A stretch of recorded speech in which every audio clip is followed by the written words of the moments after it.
welcome to the More Deadly Director's Cut, where we speak with the women-identified directors who are making the horror movies that we love so much. Oh my God, I'm so excited about this episode today. Me too.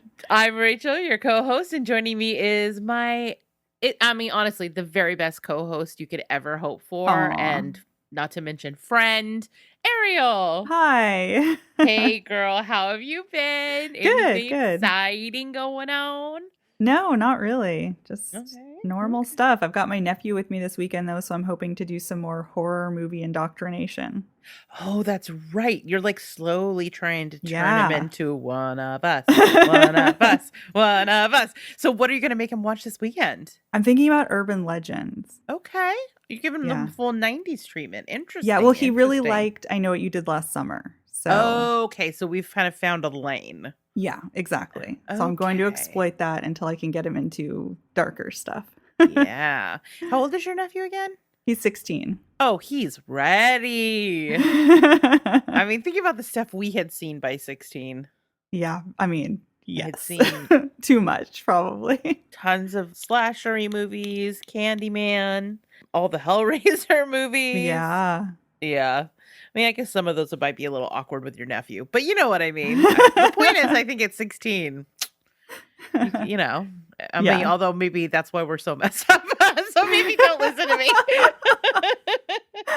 Anyways, it's also Women in Horror Month. So how is Yes. Women in Horror Month treating you so far? Good. It's incredible how many women-directed horror movies are coming out this year. Yes. We are spoiled. There are Mhm. so many. I can't believe it. What are you most looking forward to that's like coming out this month? One is Fresh because basically every horror-loving woman we know has been telling us we need to watch that movie Like, ASAP. and like, I don't know, it was like a press release that went out on the like lady horror movie fans, whatever, you know, conglomerate. It was like, do. Fresh is amazing. You gotta watch Fresh. Have you seen Fresh? I need to hear what you thought about Fresh. Exactly. Yeah, that's a big one. I know. I'm gonna watch it this weekend, I think. I'm really looking forward to that.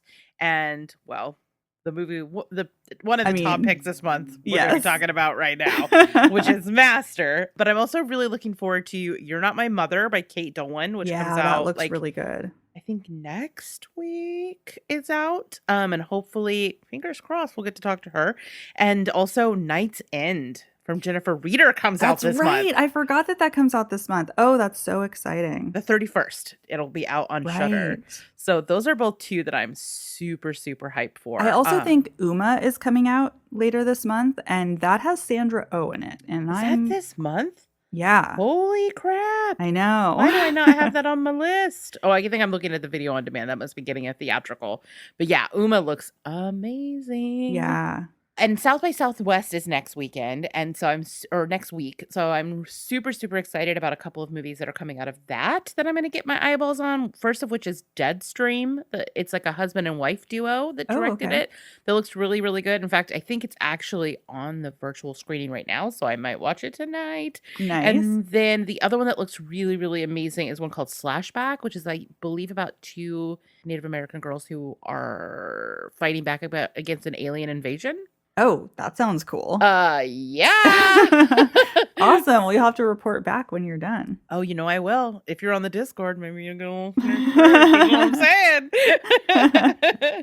Awesome. Yeah. So this is I once again I think it's proving to be another exciting year for women horror directors, and we really focus on it a lot this month. And you know, I think a lot of people do versus the rest of the year. But even just this month, there are just killer movies coming out, including the one we're going to be talking about. So let's get into that. What do you say we get into that? Yeah, definitely. Pivot. That's what you call a pivot. So speaking of movies that we have been dying to see this month, we got our greedy little eyeballs on an incredible and highly anticipated film. One that we have been tracking pretty much from the beginning of this I know. podcast. We are talking about Master, directed by Mariama Diallo. aka the director of Hairwolf, which if you have not listened to that episode, you should definitely go back and listen to our thoughts on that, which are glowing. So we were super, super excited to talk with the director today. And it's one of those situations where, once again, she's amazing. I She's know. awesome. She's warm. She's brilliant and inspiring. I don't know. I had a great time. What did you think about our interview, Yeah, me Ariel? too. Yeah, I always love to hear how they think about things. I think that's one of the Mm-hmm. most exciting things about interviewing them is understanding like what went into all the decisions that they made. Definitely. And it's also fun, honestly, to fangirl out a little bit, Yeah, which I we did kind of do definitely that. do. Yeah. So she's very busy right now, obviously, doing all the press around this film. It's a big release for Amazon. So we didn't get as much time with her as we typically do. Still, super grateful for the time we got to. And even in that short amount of time, we were able to get into some really fun topics. We covered some background stuff and, like you said, her thought process going to this, which was fascinating. And I think that's truly one of the best parts of speaking with these women is Yeah. kind of getting we can guess what they're thinking and we can interpret what they're thinking, but to hear it straight from them is always so much fun. All right, what do you say, should we get into it? Yeah, let's do it. All right, without further ado, here is our interview with the amazing Mariama Diallo. Hi, I'm Rachel with More Deadly. And I'm Ariel. It is so exciting to meet you. I have to say, we have been following your career for a while, and this has been a movie that we have been tracking and are so excited to have finally gotten to see.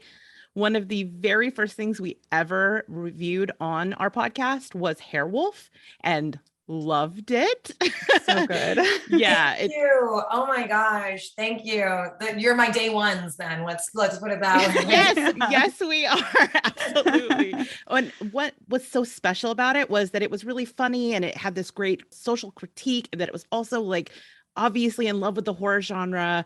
And now we get to see your feature. We get to truly learn your voice. So how are you feeling now that people are getting to see this movie? How is this experience for you? It's incredible. It's just, this film has been so many years in the making, and I'm almost baffled by the fact that it's coming out. There were definitely certain points where I would wonder to myself, am I just going to be making this movie forever? And I just felt like it feels almost strange to be finished working on it in a sense, but it's amazing. Oh, that's so great. It's so good to hear. And I'm so excited to hear how all the audiences just love it as it comes out. One of the things that we read when we were doing some research about you was that you attended Yale, which of course is an elite, predominantly white university, much like the one that you depict in Master. Can you talk about your experience there and how that kind of informed your film? Yeah, it was like it's so interesting, Yale. It's so many things at once, and on a certain level, I'm great things came out of Yale. I'm absolutely grateful that I went there. I met my best friends. I met amazing professors who pushed me and challenged me. But it's a space that I think doesn't quite know itself. And certainly the school that is marketed to students, and then the actual school that you receive and that you live in when you get there, those are two different places. And that's something that I discovered on the fly, as an 18-year-old living away from home for the first time. And so, that experience there, that was a lot of what I wanted to go back into in Master, and look at this way of when you're so young. I feel like I didn't think of myself as young at the time, but it's such a vulnerable time. And it's really so shocking, even, removing my own, the racial component of my experience, but just, this experience of leaving home and that first night, and you're sleeping in a room with a stranger in this tiny room, and your parents are gone, and you're in this entirely different place. And it's like, it's so bizarre. You're just like, shoot, you're no longer a child, and it's kind of thrown at you really suddenly. And that's like, there's a certain kind of trauma in that I think, you find your way, and you get through it, and you kind of repress it, but it's also there. So I had to go back to all of those spaces and bring it back up for the film. Yeah, I think that vulnerability really, really comes through, that sense of being alone on this campus, the isolation that kind of is constantly sort of present in this thematically and like literally in many cases is really strong. And I can see how that would be informed by that experience. That's amazing. That's really incredible. So the other thing I love is the visual presentation of this movie. It's beautiful. It's stunning. And I loved the use of red and the references to Scarlet Letter, how it kind of highlights this feeling, like you said, of isolation and these characters kind of feeling ostracized. Can you talk a little bit about your use of the symbols in this and why you decided to include them? Yeah, I think that starting with the color, like you were saying, color was so incredibly important to me in this film, like I'm sure basically every other film. But in this case, what also felt important was that the film feel very, representative and evocative of, of the kind of space that Ancaster is. And so for most of the film, what that is this really more austere, reserved, subdued sort of color palette that's, it's in the grays of the stone, or greens of like a wingback chair, and the leaves, and like, if there's a red, it's more of like a maroon of like, I think of like a book spine.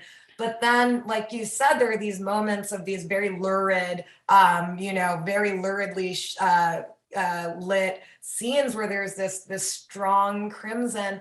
And for me, I saw this as, these kinds of violent interruptions to the school's polite facade. It's sort of like the truth of the institution and of the place bubbles up, and it tears through the veneer that Ancaster has been trying to uphold and maintain. And I love that you also you drop back to the Scarlet Letter and to that whole theme is this book that Jasmine is reading in class, and she has this assignment, which I think is so beautiful. And I hadn't even necessarily made that connection myself. Oh. Although I'm going to take credit for it. Have at it. Yeah.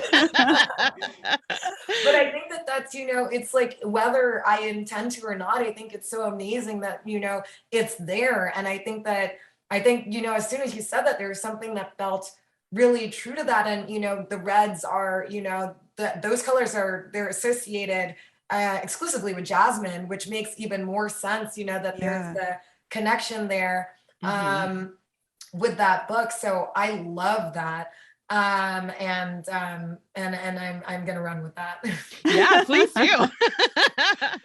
Well, it's very clear. I think it came through for both of us, and it's just such a beautifully made movie. So one of the things we want to talk about, because we are a podcast that focuses on women horror directors, we are so inspired by all the women directors that we get to research and talk to. So we were just wondering if you have any advice for young people out there, young women who want to get into filmmaking, but maybe feel like they don't have the opportunity or that they're not sure how to. Yes, absolutely. I think that my advice, I probably have a few pieces of advice on a practical level. I would say that if there is a way to make a short film, that's something that I found to be incredibly important. And I guess I should say this, for, aspiring, directors, writer directors, that having a visual product that can, illuminate a little bit of your sensibility and your interest and your taste is so incredibly important in terms of, making that professional leap. And I really started as a writer. I wanted to be a director as well, but it was screenplays that I would write. And I kind of was hoping to avoid doing a short film because they're often expensive. And it's, for me, it was a logistical nightmare. I didn't know where I would get a crew, how could I afford it? How am I going to do it? And all of that, is complex and complicated. But if you're able to save money or, start a Kickstarter, if you can join, a writer's workshop and start building your community of filmmakers, then, I think that all of these are steps that will allow you to make even just the smallest short that you can have and you can show and you can take out into the world. Yeah. Yeah, absolutely. And I mean, Hairwolf is such a great example of that because there are moments in that movie that are visually emblazoned in my mind. Even just the opening shot where you see in the wig shot, that one sort of strange vintage head in that window is just so like evocative and so thematically resonant as we move forward into that. It's just, yeah, I think both of those projects, this and that, are really, really special. And I'm just really excited to see all the things you do next. So obviously part of the putting out a movie as you're experiencing is you get asked the same questions over and over and over again. We're probably guilty of doing that too. But have there been any sort of questions or things that haven't come up that you've hoped someone would ask or that you had hoped you had gotten to talk about but haven't yet? I think that something that is an interesting element of the film that hasn't really come up too much is the attic space in the master's house that Gail keeps returning to. And I call it the maid's room. And there's a certain sort of spiritual energy that's up there that I always just like really found fascinating, like a very important part of the film. But it hasn't come up. It hasn't come up too much. I don't know if it's because of I don't know why, but that's something that's always that I love to talk about and think about. Yeah, definitely. I mean, I didn't want to talk about end of movie stuff, but there is a line later where she talks about being a maid. And it did occur to me that the one of the early things she hears when she goes into the house is that ringing of the bell. And I was like, this feels significant. Absolutely. Absolutely. So I know that you just wrapped this, but do you have any idea of what's next for you? I do, at least at this moment. I have this idea that's really exciting to me, and it's a horror idea again. There are actually a few ideas, but the one that I most immediately want to write is a horror. And I'm really excited. I've been in the process of either prepping or developing or shooting master for so long that it's been a really long time since I've written a feature-length script. So going back into that phase and that process is really exciting for me. So I can't wait. That's amazing. That's awesome. It's been so enjoyable to get to watch you evolve over time through these two films and see how your vision is getting bigger and brighter. We loved it so much, and I can't wait to see what you do next. And the fact that you're sticking with genre stuff just makes my heart sing. So that's really exciting. I was just going to ask if our listeners wanted to follow you online, where can they find you on social media? Can they keep track of what you're doing and when this new one may be coming out in the future? Yes, absolutely. Thank you so much. My Instagram handle is @Diallo, my last name, Giallo, like the Giallo film. Yes, meant to be an Argento Reds. Yeah. Giallo. Yes. So find me there. DIALLO GIALLO. Amazing. Amazing. Thank you so much for this time, and congratulations again on Master. I hope everybody sees it and that they have the same experience as I had, where I cried and then I woke up this morning still thinking about it. Literally. Yeah, it's definitely one that sticks with you. Thank you so much for speaking with us. Thank you. Thank you so much for having me here. Thank you for being women in the horror space and for being Hairwolf fans and for everything. Number one fan. Yep, absolutely. Thank you. Awesome. All right. So that was our chat with the amazing Mariama Diallo. I'm sorry, but she is just so cool. I know. How is any human so cool, Ariel? I don't know. I really like that we got to do it as a video interview too. We're doing that more often these days, and it was really cool to see her like at home, I felt like I got to know her a little bit better because of that. Yeah, it was fun. I love the I always love it when I have completely overanalyzed a movie and the directors are like, hadn't thought about that. Yes, that was great. I know I'm a tinfoil hatter, but it really is becoming clear that maybe I need to dial it back just a little bit. Just not every single thing means something, Rachel. Calm down. Every time I watch a movie, I could be watching Beauty and the Beast and I'm like, hold on, let me get out my corkboard and string. because I need to connect all of these I clues. mean, sometimes you have really good insight, and occationally the directors do agree that it's right. So, Occasionally. I always enjoy hearing them anyways. I always think I've cracked the code and I'm really just making up my own. But it was also very exciting to hear that she is working on another horror movie. Yeah. Yeah. Because I always get a little nervous that people are going to leave the genre after they get some success under their belt, Yeah. But it's nice to see she's going to be making something more. I'm so excited. I mean, I think one thing that has become clear, and we are going to do a proper review in episode of this film. Don't worry. I'm not totally tipping my hand about everything I was thinking. But I think one of the things that has come out of watching Werewolf and this is you really do begin to get a picture of what her voice is, what her perspective is, what her worldview is. And it's fascinating and valuable and important. And I love it. Yeah, I mean, she's with Master. She's starting some really interesting conversations and sort of bringing some stuff to light that I think will be great for people to see. So yeah, I'm excited to hear what other people think about Master once they get a chance to see it. Yeah, I'm also thinking of when we asked Sheree what she thought of the movie, and she was just like, "It's going to start some conversations." Right. She's not wrong. She's not wrong, but I also kind of feel like I thought it was going to be even more confronting. Everything felt incredibly I was just nodding, yeah, correct.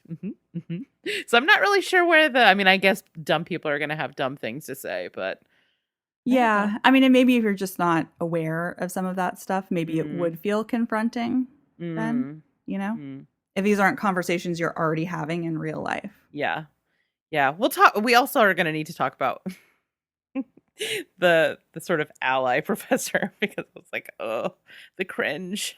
And yes, the cringe, because I'm also like, oh God, do I ever sound like that? I can see myself in this character, but also, yeah, Sure, it's super cringy because I feel the accuracy of that, and it's also a fear, right? Right, but I think that's what's so good about it. It's got you thinking about that, Absolutely. I'm grateful for it. Yeah, you know exactly. what I mean? As much as in the moment I'm like, oh, I'm also like, but also thank you. Yeah, exactly. Yeah. But anyways, that was a great interview. We will get way more into our thoughts. I'm sure I'll cringe some more on an upcoming episode where we can really dig into this, because we don't want to do it now because it doesn't come out till the 18th. And we want folks to get a chance to get their eyeballs on it before we spoil all the goodness. Yep. So everybody, like I said, March 18th, Amazon, Master, and let me be clear, you want to see this movie. Don't miss it when it comes out. And thank you again to Mariama for giving us the time to chat. It was wonderful. It was a wonderful experience. Thank you for everybody at Amazon that helped set that up. All right. So if you enjoyed our interview, you had questions or thoughts, please feel free to drop us a line at rachel@zombiegirls.com. Or you can come chat with us over on the Zombie Girls Facebook page, or follow us on Instagram and Twitter. Slide into the DMs there at CG Podcasts, plural. And if you're looking for something spooky to watch tonight while you're biding time, anxiously awaiting the arrival of Master on Amazon Prime, you can check out our video on demand and streaming calendar, where we keep track of all the spooky doings that are happening on all of those. And if you want to get some new sweet merch, guess what? We're in the sweet merch business. You may purchase sweet merch from us at zombiegirls.com/merch. And that's, by the way, GRRLZ.com. And if you love us and you want to support us and you want some more of this content, you should definitely support us by joining our Patreon at patreon.com/zombiegirls, where you get extended episodes. You get to join the Discord. You'll get to see our live shows coming up. It's Women in Horror Month, and we have a really exciting special coming live on the 26th. So put it on your calendar. Join the Patreon. It's going to be a lot of fun. All right. So that is it for me. Ariel, why don't you go ahead and take us out? Thanks, guys, for listening to another installment of More Deadly's Director's Cut. It was so great talking to Mariama Diallo. Thank you so much for speaking with us. And we will see you next time for our review of her movie, Master. Bye, guys. Bye, everyone. Thanks, everybody, for listening. And to my co-host and good friend, Ariel, for always teaching me something new. Production on this episode was done by yours truly and edited by Ariel. Our theme song for the show is More Deadly by DJ Sharden.